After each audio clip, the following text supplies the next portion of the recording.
Hi everyone, welcome back for another whiskey review. Today looking at this tasty dram from Jura, the 18-year-old.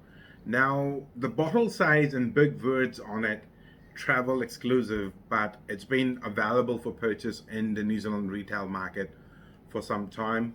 I actually opened this bottle probably a year ago or much longer, and I had completely forgotten about it and was tonight looking for something to try, obviously for the purposes of recording a review, but also been a long tiring day, so I wanted to drink something with a bit of age in it just to help relax and unwind, because that's what whiskey is all about.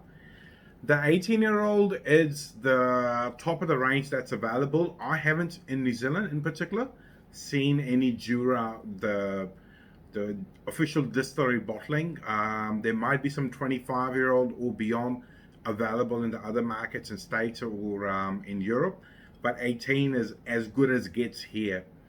Now, Jura is an interesting whiskey because I haven't really drunk a lot of it. Have drunk the younger expressions, the 10-year-old, and they have some of the other ones non-age stated with different flavor profiles by using different barrel types and stuff to finish the whiskey in a unique way.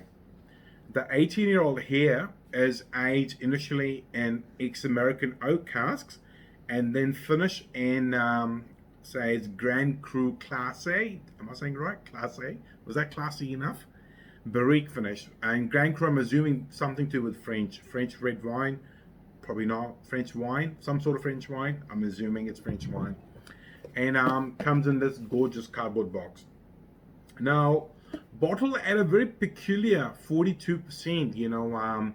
Usually single malt Scotch whiskies are bottled at either 40% or tend to be 43% until filtered, or sort of goes beyond depending on what the distillery wants to do.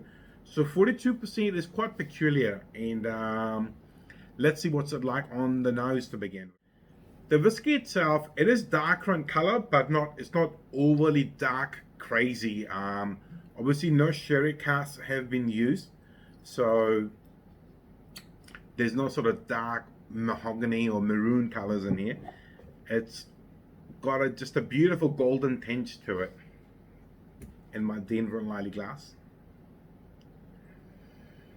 Ooh.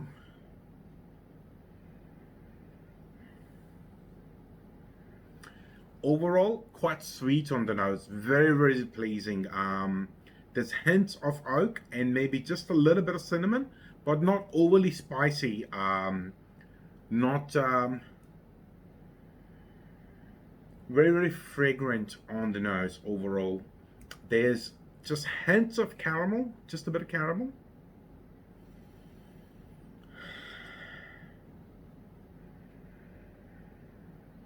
Got a very I don't know how to say it, like it's sweet, but it's intense sweetness, very, very pleasing. Being at 42%, I'm more than happy to stick my nose right in there. There's no alcohol burn as such, and there's a distinct sort of dry fruit, maybe roasted almond kind of character on the nose, bit on the sort of nutty side. Yeah, definitely. And I mean, looking at the bottle, as I said, I opened it a long time ago and I have thoroughly enjoyed it. And I quite often leave the bottles alone for a very, very long time with a good 100 mils in there, so I can revisit it and enjoying it as I'm doing today during the interview. Well, let's see what's it like on the palate.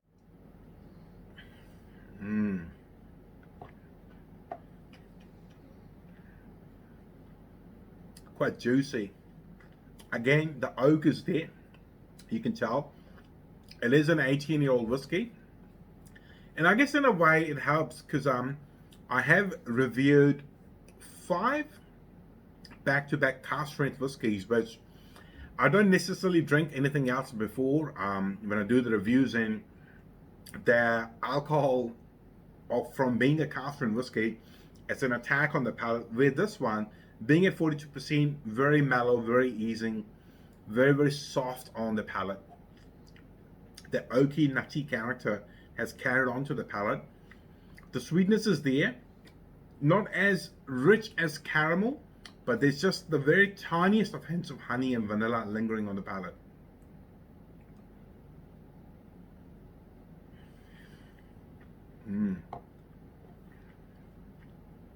Oh, very, very, very rich, very, very satisfying, almost like a milk chocolate. It reminds me of the dairy milk chocolates from the early days when I was a child, because the ones now, they're not good. But very rich, very creamy now. Really, really nice. Overall, very pleasing whiskey, and for me right now, it's working perfectly. It's been a long, tiring day, and I just want something that's quite nice, has long age, is great, but not overly complicated. And I went after a 42%, I guess in this case, rather than a cask strength, and waiting on it to unravel. Very, very pleasing whiskey. And I suppose I should try to drink more Jura whiskies and maybe try some independently bottled Jura. There are some out there, because one of the most favorite places of mine in the world is the Islay Jura, where I spent magical few hours a little over 3 years ago, or just under 3 years ago, and just very, very good, really, really good experience there. And I suppose I should be drinking more of the whiskey as well that comes from the Jura distillery. Well, that's a challenge for another day. If you're liking the content, please like, share, and subscribe. Otherwise, I'll see you in the very near future with another whiskey review. See you. Bye-bye.